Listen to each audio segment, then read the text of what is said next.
Durant que je vivais, ainsi qu'en plein désert, dans le rêve, insultant la race qui travaille, comme un lâche ouvrier ne faisant rien qui vaille, s'enivre, ne sait plus à quoi l'outil lui sert. Un soupir, et du mal autour de moi souffert, m'est venu des cités et des champs de bataille. Poussé par l'orphelin, le pauvre sur la paille, et le soldat tombé qui sent son cœur ouvert. Parmi les douleurs qui dressent en paix sa tente, d'un bonheur sans rayon jouit et se contente, stoïque impitoyable en sa sérénité, je n'ai pu. Ce soupir m'obsède comme un blâme. Quelque chose de l'homme a traversé mon âme.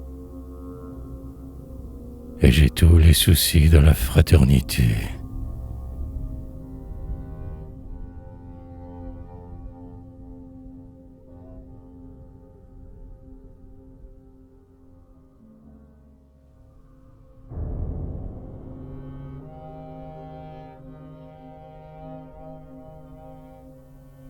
La patrie.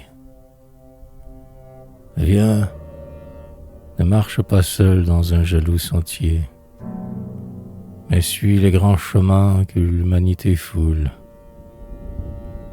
Les hommes ne sont forts, bons et justes, qu'en foule, ils s'achèvent ensemble, aucun d'eux n'est entier. Malgré toi, tous les morts t'ont fait leur héritier.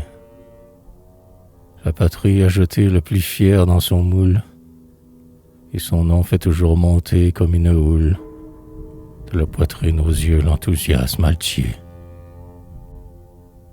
Viens, il passe au forum un immense zéphyr. Viens, l'héroïsme épars dans l'air qu'on y respire, secoue utilement les moroses langueurs.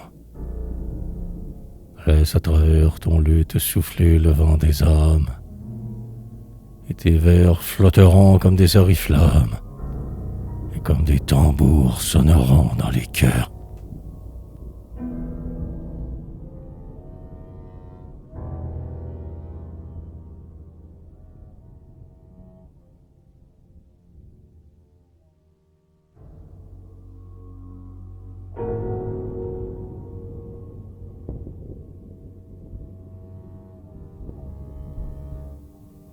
Un songe. Le laboureur m'a dit en songe: fais ton pain, je ne te nourris plus, gratte la terre et sème. Le tisserand m'a dit: fais tes habits toi-même. Et le maçon m'a dit: prends ta truelle en main. Et seul, abandonné de tout le genre humain, dont je traînais partout l'implacable anathème, quand j'implorais du ciel une pitié suprême, je trouvais des lions debout dans mon chemin. J'ouvrais les yeux, doutant si l'aube était réelle. De hardis compagnons sifflaient sur leur échelle. Les métiers bourdonnaient, les champs étaient semés. Je connus mon bonheur et qu'au monde nous sommes. Nul ne se peut vanter de se passer des hommes. Et depuis ce jour-là, je les ai tous aimés.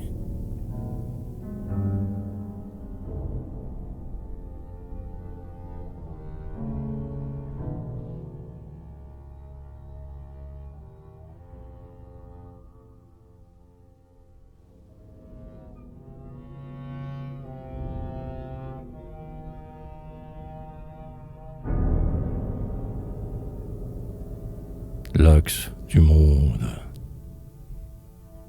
Atlas porte le monde, et les poings sur les reins, suant, le front plissé, le sang la narine. Il pleure, et dans le creux de sa grande poitrine, appuie en gémissant sa barbe heureux de crin. Debout, forgé des socs, du levier des freins, crie Atlas aux mortels que le travail chagrine. Les bêtes, les forêts, les champs et l'eau marine, subjugués, vous feront rivaux des dieux sereins. C'est moi qu'ils ont chargé de la plus lourde tâche. Auriez-vous à ce point-là, mes féconds lâches, de rester fainéant quand je peine pour vous? Dresser une montagne ou quelque énorme ville, pour égaler les dieux et rendre moins stérile le labeur éternel de mes fermes genoux.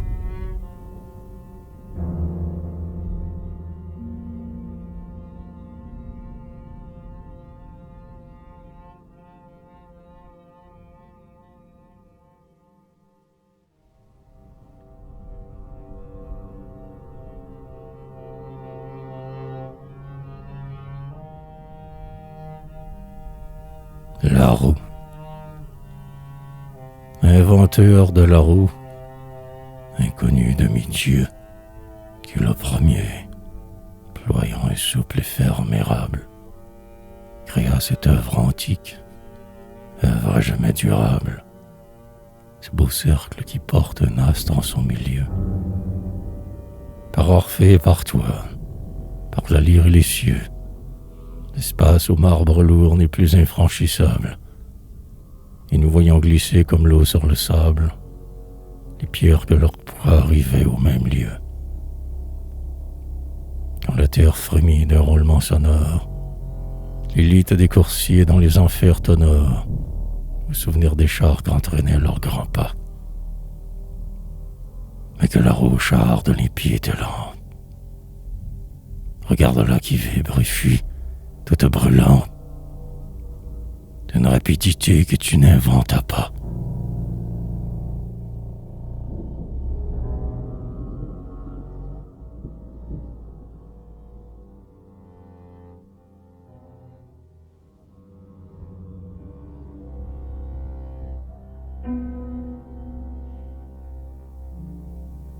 Le fer.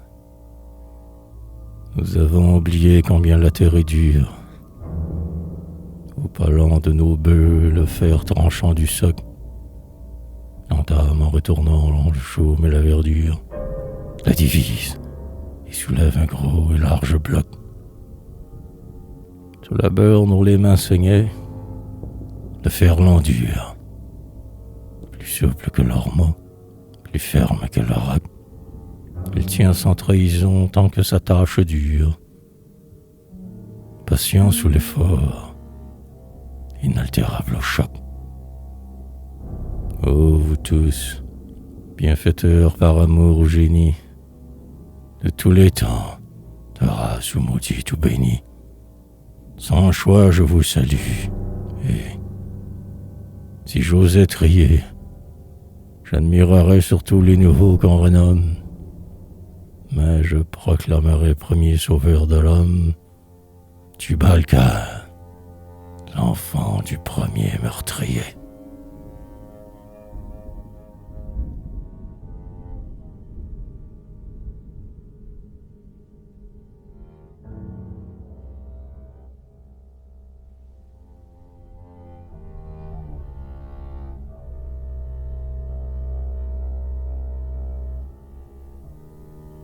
Une donnée. La forge fait son bruit, pleine de spectres noirs.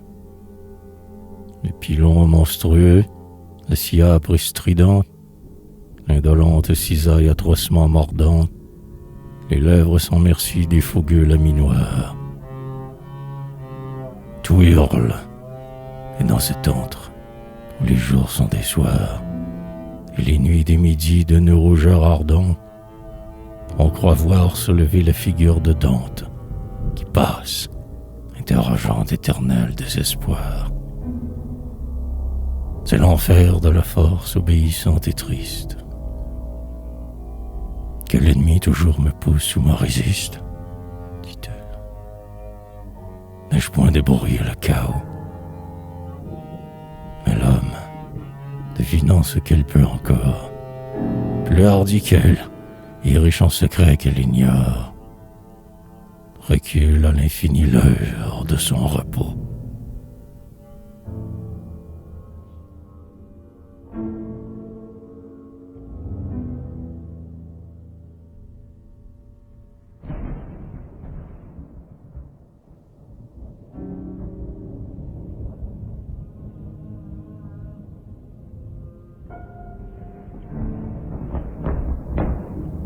L'épée. Qu'est-ce tranchant de fer souple, affilé, pointu? Ce ne sont pas les flancs de la terre qu'il fouille, et les pierres qu'il fend, et les bois qu'il dépouille. Quel art a-t-il servi? Quel fléau combattu? Est-ce un outil? Non pas, car l'homme de vertu l'abhorre. Ce n'est pas la sueur qui le mouille, et ce qu'on aime en lui, c'est la plus longue rouille. L'âme aux éclairs d'azur et de pourpre, qu'es-tu? Je suis l'épée, outil des faiseurs de sueur, et, comme les beaux choix romains des statuaires, je cours au point des rois, taillant l'homme à leur gré.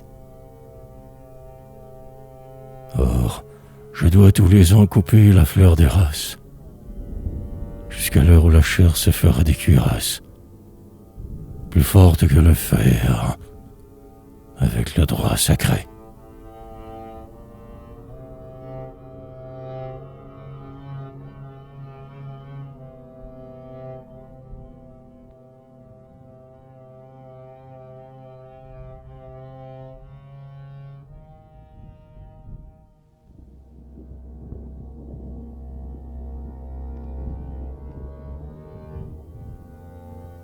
Ô conscrits, tant que vous marcherez sous le soleil des plaines, par les mauvais chemins poussant les lourds canons, ô frères, dont les rois ne savent pas les noms, et qui ne savaient rien de leur subtile haine, tant qu'au hasard frappés par les armes lointaines, ou parmi la mêlée aveugle et sans pardon, vous mourrez dans l'horreur de tous les abandons, altérés et rêvant aux natales fontaines. Nous lutterons aussi, nous qui sommes restés. Nous n'achèterons plus de lâche volupté, vous fils des paysans vainement économes. Mais nous travaillerons, tourmentés du remords, devoir payer le sang des autres jeunes hommes. Et peut-être aurons-nous nos blessés, nos morts.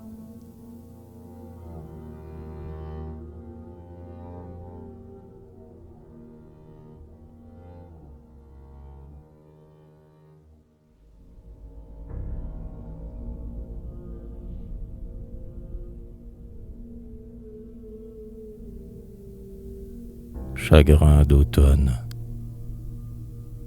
Les lignes du labour dans les champs d'automne fatiguent l'œil, qu'à peine et toi fumant distrait, et la voûte du ciel tout entier apparaît, bornant d'un cercle nu la plaine monotone. En des âges perdus dont la vieillesse étonne, là même a dû grandir une vierge forêt, où le chant des oiseaux sonores et purs vibrait, avec l'hymne qu'au vent le clair feuillage entonne. Les poètes chagrins redemandent aux bras, qui font ce plat désert sous des rayons sans voile, les vertes nuits des bois que le soleil étoile. Ils pleurent, oubliant, dans leurs soupirs ingrats, que des mornes sillons sort le pain qui féconde leur cerveau, dont le rêve est plus beau que le monde.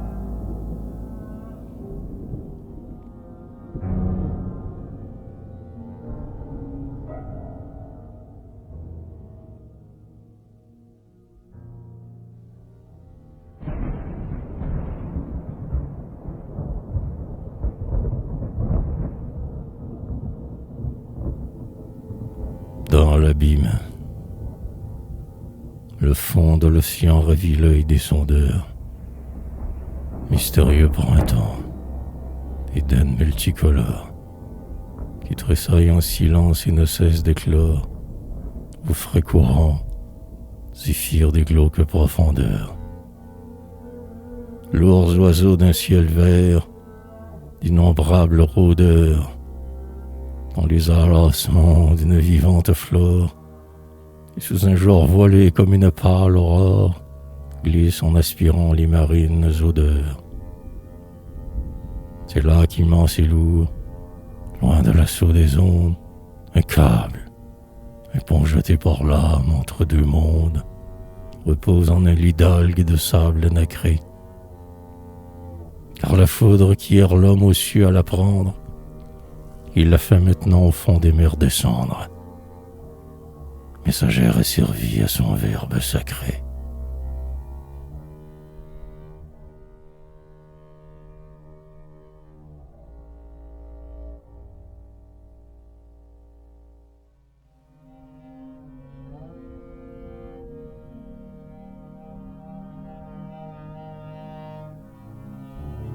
En avant. Il est donc vrai, la terre est si vieille.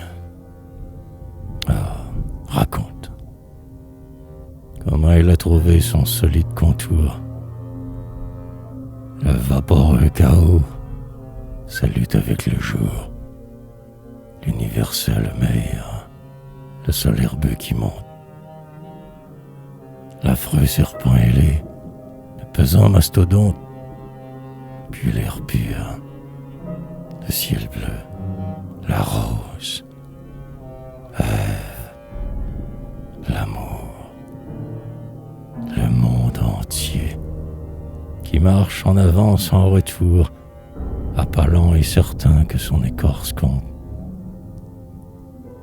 Dis-moi surtout, dis-moi qu'elle ne s'est point lassée, qu'il aspire du fond d'un éternel passé, au terme indéfini de sa beauté future. Ô savant curieux, mais dur, qui souleva l'élange chaud encore de la vive nature, prouve au moins l'idéal si tu ne le sens pas.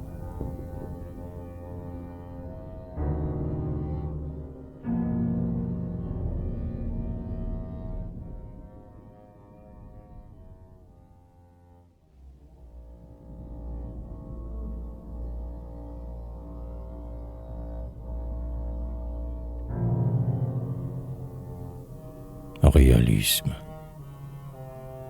Elle part, mais je veux, à mon amour fidèle, la garder tout entière en un pieux portrait.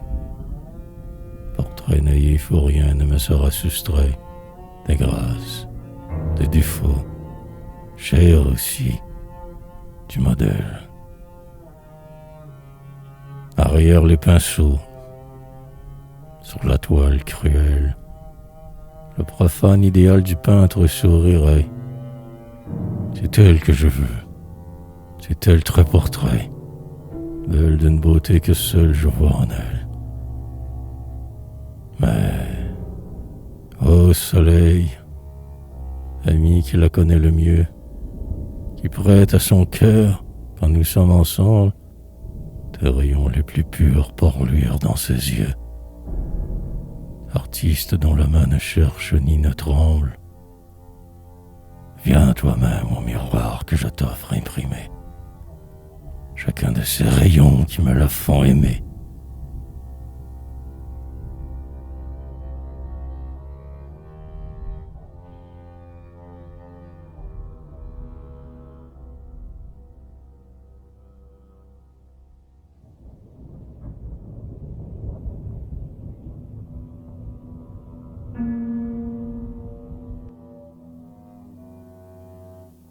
Le monde à nu, entouré de flacons, d'étranges serpentins, de fourneaux, de matras aux encolures torses. Le chimiste sont dans les caprices des forces, leur impose avec art des rendez-vous certains. Ils règlent leurs amours jusque-là clandestins, devinent et fait agir leurs secrètes amorces. Les unis, les provoquent à de brusques divorces et guident inutilement leurs aveugles destins. Apprends-moi donc à lire au fond de tes corps nus, au sage qui sait voir les forces toutes nues, intérieur du monde au-delà des couleurs. De grâce, introduis-moi dans cet obscur empire. C'est aux réalités sans voile que j'aspire. Trop belle, l'apparence est féconde en douleur.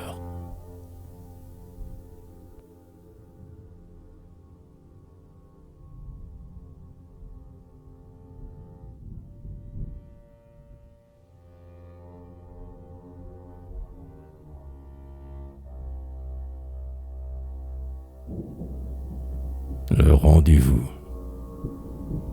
Il est tard. L'astronome aux veilles obstinées, sur sa tour, dans le ciel où meurt le dernier bruit, cherche des îles d'or.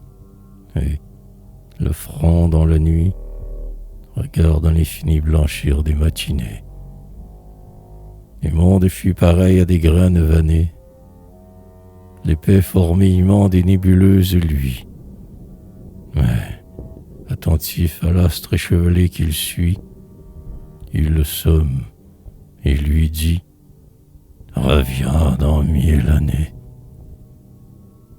Et l'astre reviendra. D'un pas ni d'un instant, il ne saurait frauder la science éternelle. Des hommes passeront. L'humanité l'attend. Un œil changeant, mais sûr, elle fait sentinelle. Et, fut-elle abolie au temps de son retour, seule, la vérité veillerait sur la tour.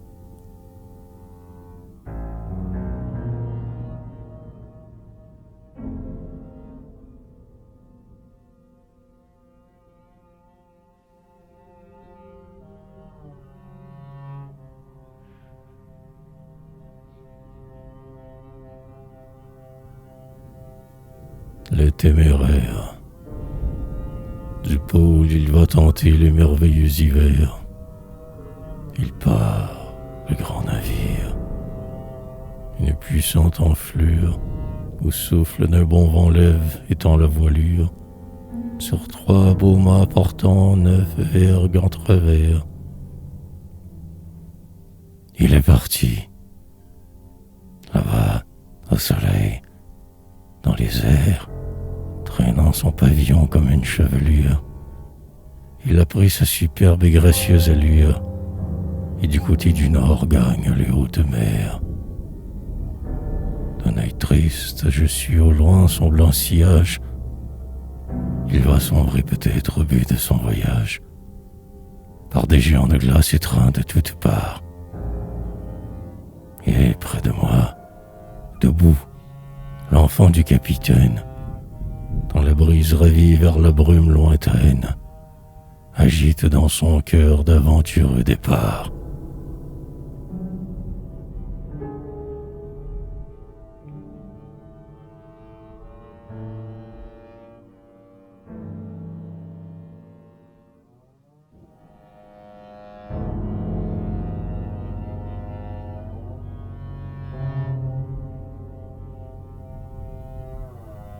La joie. Pour une heure de joie unique et sans retour, de larmes précédées, de larmes suivies. Pour une heure tu dois aimer la vie. Quel homme, une heure au moins, est heureux à son tour.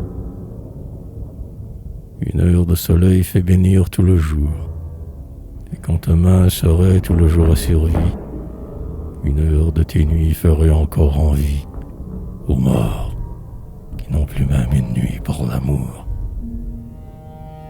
Ne te plains pas, tu vis, plus grand que misérable. Et l'univers, jaloux de ton cœur vulnérable, achèterait la joie au même prix que lui, Pour la goûter, si peu que cette ivresse dure, les monts accepteraient l'éternelle froidure, l'océan l'insomnie et les déserts l'ennui.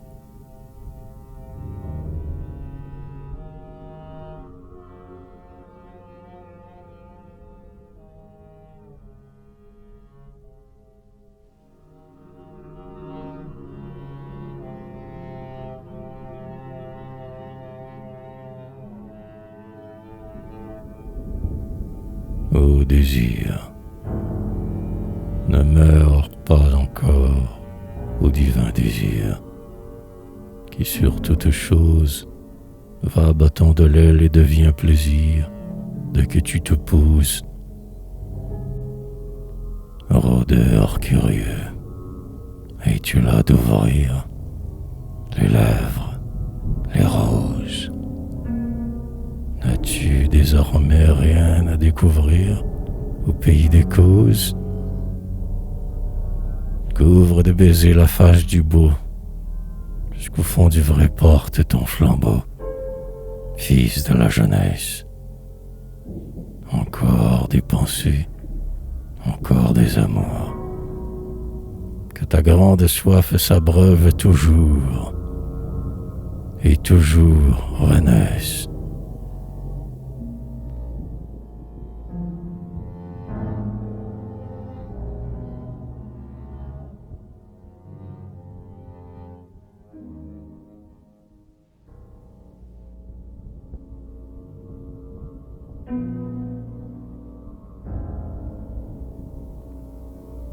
Amis, la passion du Verbe et de ses lois nous obsède tous deux. Toi, d'une oreille austère, tu scrutes savamment le son dépositaire du génie du cœur des hommes d'autrefois. Tu sais sur quel passage appuie ou court la voix, sous quelle fixe règle le mot vibre et s'altère. Moi qui, sans le sonder, jouis de ce mystère, je nombre le langage en comptant sur mes doigts. J'observe à mon insu les lois que tu démontres, je devine les mots, leur divine rencontre, le secret de leur vie, l'art de les choisir. Échangeons nos travaux pour adoucir nos veilles. Dis-moi la discipline et les mœurs des abeilles, et je recueillerai leur miel pour ton plaisir.